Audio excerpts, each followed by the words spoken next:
जो पूरा guest panel है आज हमने विशेष तौर पर निमंत्रित किया है। मैं स्वागत करता हूं हमारे साथ संविधान विशेषज्ञ इतिहास के जानकार डॉक्टर डीके दुबे जी का। हमारे साथ इतिहासकार प्रोफेसर वंदना जी भी है। वंदना पांडे जी, आपका स्वागत है। वंदना जी, हमारे साथ इतिहासकार वेदवीर आर्य जी है, जिन्होंने बड़ा डीप रिसर्च करके क्रोनोलॉजी को सेट किया है कि कौन कब आया था, घटनाक्रम आगे पीछे हो रहे हैं। उन घटनाक्रम को अंग्रेजों ने जानबूझ के आगे पीछे किया है, जिससे कि यीशु के बाद हम ज्यादा विकसित हुए दिखाने का अवसर उनको मिल सके। लेकिन इसकी वास्तविक क्रोनोलॉजी क्या है, वेदवीर आर्य जी ने हमको दी है। हम आज इतिहास के खास करके ब्रिटिशों वाले विषय पर उनसे बात करेंगे। हमारे साथ संजय उपाध्याय जी है, आप सामाजिक कार्यकर्ता है और इतिहास विषय, ऐसे कई लोग इस देश में मिलते हैं। मैं दुबे जी के पास चलता हूं। दुबे जी, इस देश में आज भी ऐसे कई लोग बोलते हैं, कहते अंग्रेजों का शासन बहुत अच्छा था, वो होते तो इससे बेटर होता। इनको पता नहीं कि स्वतंत्रता के मूल्य क्या चुकाने पड़ते हैं और उसके लिए क्या क्या बलिदान देना होता है। आज हिंदुस्तान का मीडिया जिस प्रकार से कल रात से लेकर रानी के मृत्यु के खबर को लेकर जिस तरीके से रो रहा है, इमोशनल हो रहा है, न जाने क्या क्या पैकेज चला रहा है, मुझे तो भय है कि अगर इस बातों को रोका नहीं तो हिंदुस्तान की नई पीढ़ी को अंग्रेज हमारे दुश्मन थे, हम पर राज कर चुके थे, यह भी पता नहीं होगा। देखिए, गलती उनकी नहीं है। मैं इसलिए कह रहा हूं क्योंकि अगर आपका देश कॉमनवेल्थ ऑफ नेशंस का पार्ट हो सकता है और महारानी उसकी हेड है, तो जब महारानी आपके कॉमनवेल्थ ऑफ नेशंस के आप पार्ट है, महारानी हेड है, तो वो कर रहे हैं। बिल्कुल। दूसरा, याकूब मेनन की मजार बना दी गई है महाराष्ट्र में, उसको ऐसा सजाया गया है एक आतंकवादी को, तो महारानी के लिए अगर वो कह रहे हैं तो वो तो बहुत पुरानी बात हो गई, मतलब 70-75 साल पुरानी तो हो ही गई।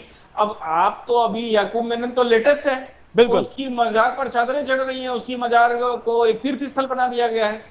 दूसरी बात ये आती है कि जिस ह्यूमन राइट की दुहाई हमारे देश के लोग देते हैं, तथाकथित जिनको मैं कहता हूं अर्बन नक्सल्स, वो ह्यूमन ट्रैफिकिंग का सबसे बड़ा अगर केंद्र कोई रहा तो वो ब्रिटेन रहा।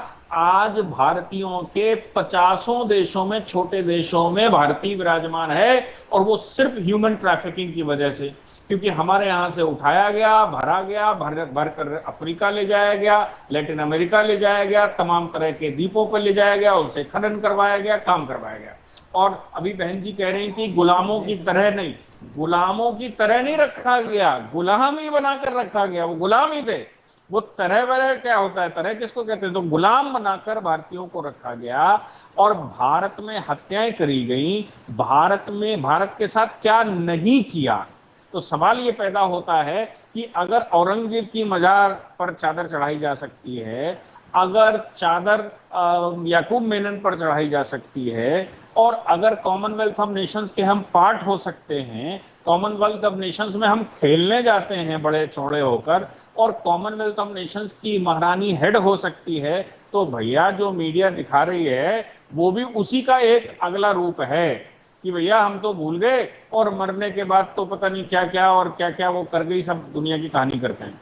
और मजे की बात समझिए, अभी जो मोदी जी ने कल उद्घाटन किया है और वहां मूर्ति लगाई है, आप सोचो कि जॉर्ज की मूर्ति लगी होती थी हमारे देश में। कोरोनेशन पार्क भारत में आज भी है, बुराड़ी के पास अगर आप जाएंगे तो वहां कोरोनेशन पार्क बहुत बड़ा बना हुआ पड़ा है। किंग्स वे इसका नाम हुआ करता था, जिसका कर्तव्य पथ रखा है। वैसे ही किंग्स वे कैंप आज भी है बुराड़ी के पास, आप जाएंगे तो किंग्स वे कैंप पूरा एरिया है, और ये सब कुछ हमने जीवित रखा है। आज भी आपको भारत में हॉस्पिटलों के नाम मिल जाएंगे अंग्रेजों के नाम पर, आज भी आपको भारत में अत्याचार करने वालों के नाम पर स्कूल मिल जाएंगे, आज भी उनकी मीनारें मिल जाएंगी, आज भी उनके स्तंभ मिल जाएंगे। तो जब हमने स्वतंत्रता के बाद उनको स्पेस दिया है, तो जो पीढ़ी पढ़कर आई, जो समझकर आई, जिसने एजुकेशन ली, उसने सब कुछ इसको पॉजिटिव देखा है। तो ये तो वैसे ही हो गया ना कि जैसे आप औरंगजेब का महिमा मंडन करें, वैसे ही महारानी का करें। तो भाई औरंगजेब का किया जा सकता तो महारानी का भी किया जा सकता। हूणों ने भारत पर हमला किया, हूणों का किया जा सकता है। भारत पर चंगेज खान की मूर्ति लगाई जा सकती। मजे की बात यह है कि भारत में इंपोर्टेड देवी देवता पूजने का चलन है। आप देखिए, इंपोर्टेड देवी देवता पूजने का चलन है। कोई लेनिन की मूर्ति लगाकर पूजता है, तो कोई माओ की मूर्ति लगाकर पूजता है, तो कोई खाड़ी के देवताओं को पूजता है, तो कोई बैतलहम के देवताओं को पूजता है। अपने पूर्वज, अपने देवी देवता, अपनी संस्कृति, अपने यहाँ के संस्कार, अपने यहाँ की एजुकेशन भारत में बहुत नहीं पूजी जाती। ये तो हमारे दिमाग में जो गुलामी एक बार बैठ गई है, वो गुलामी निकलने का नाम ही नहीं ले रही। आप सोच कर देखिए कि नई एजुकेशन पॉलिसी 2020 में माननीय मोदी जी लेकर आए थे और कहा था कि भाई हम भारतीय एजुकेशन को इसको लेकर आएंगे। वो आज तक पूर्ण रूप से लागू नहीं हो पाई। 2022 शुरू हो गया, मोदी जी को अलग से 14,500 विद्यालय अडॉप्ट करके उसको लागू करने की बात कही थी। हमारे यहाँ उसको लागू करना संभव इसलिए नहीं है क्योंकि लोगों का माइंडसेट गुलामी का है। कैसे मैकाले की पद्धति को भूल जाएं, कैसे उस सिस्टम को भूल जाएं जिस सिस्टम ने हमको गुलाम बनाया, हमारी मानसिकता को गुलाम बनाया।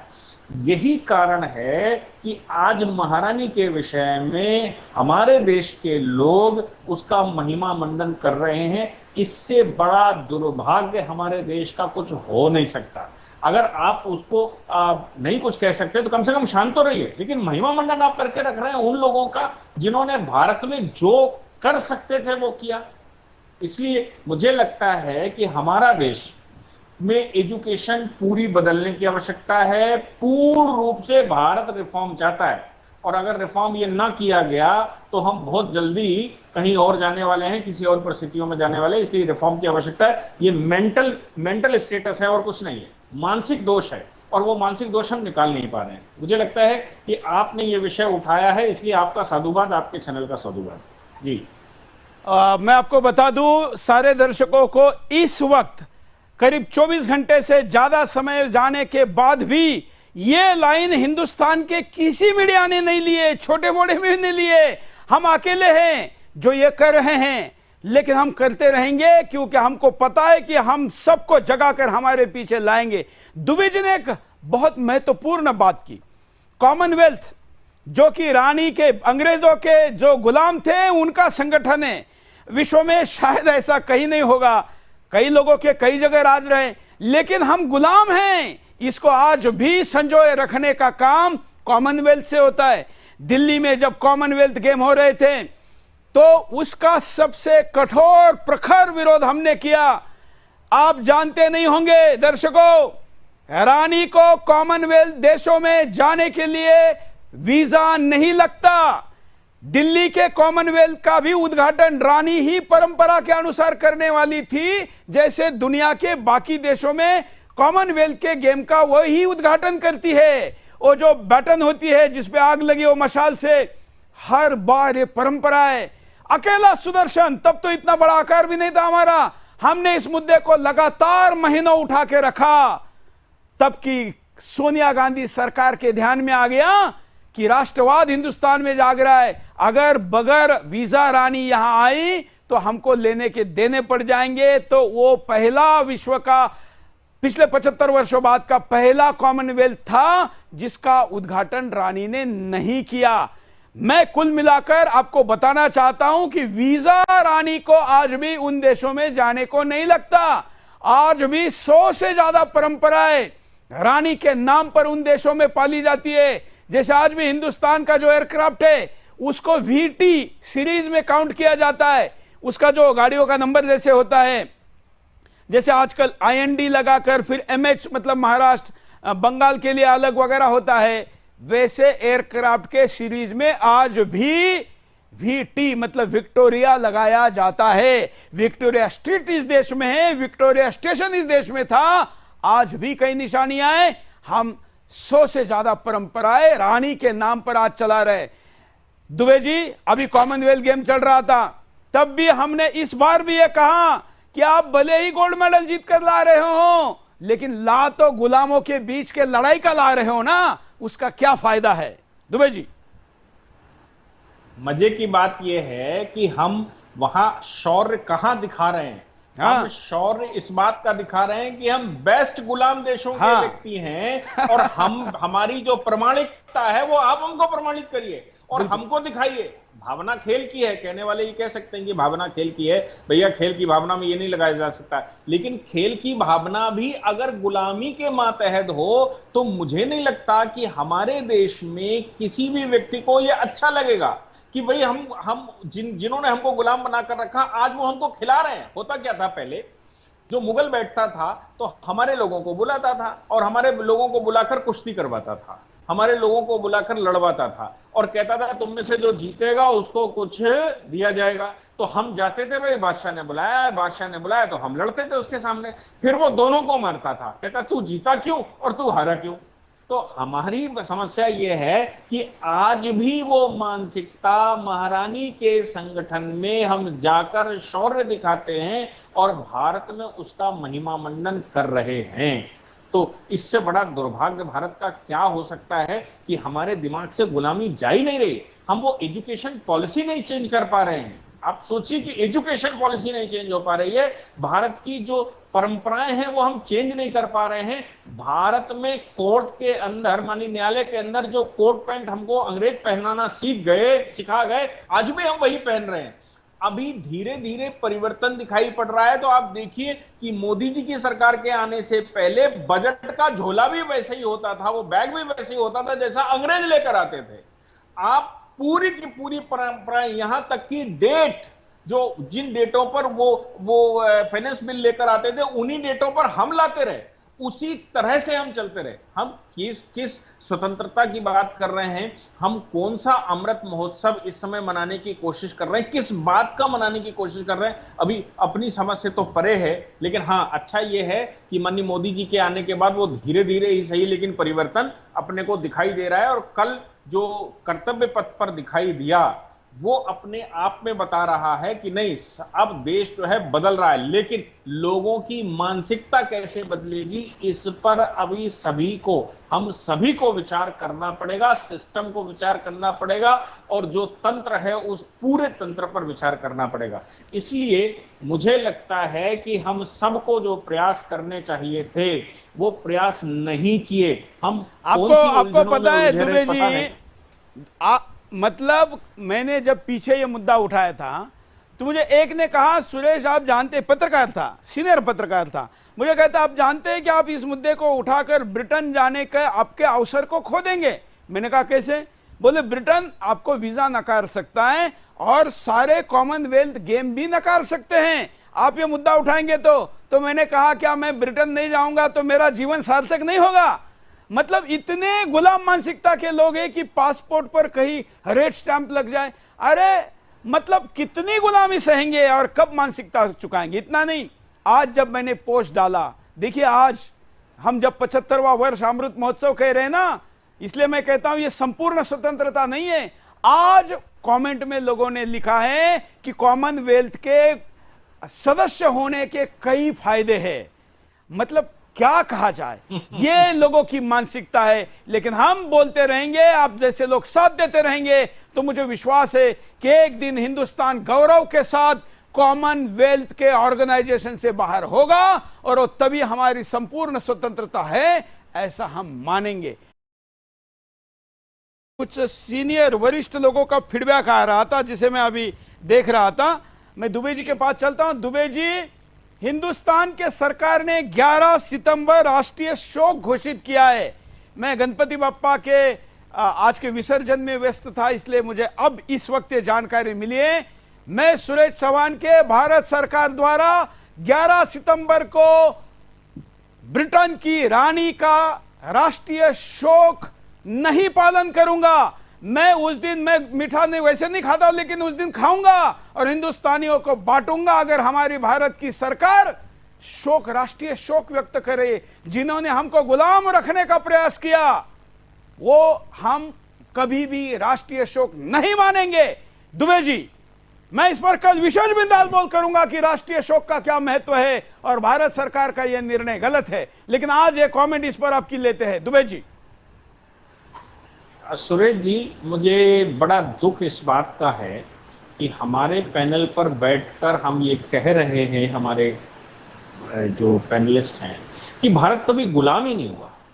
मजे की बात यह है कि भारत अगर गुलाम नहीं हुआ तो स्वतंत्र किससे हुआ? तो हम ये स्वतंत्रता दिवस किसका मना रहे हैं? नहीं, हम एक मिनट में मैं थोड़ा उस पर ये बात कहूं कि संपूर्ण भारत, जो कहते हैं ना कि पूरी भूमि गुलाम थी, ऐसा नहीं था। इसका कहने का मतलब यह है।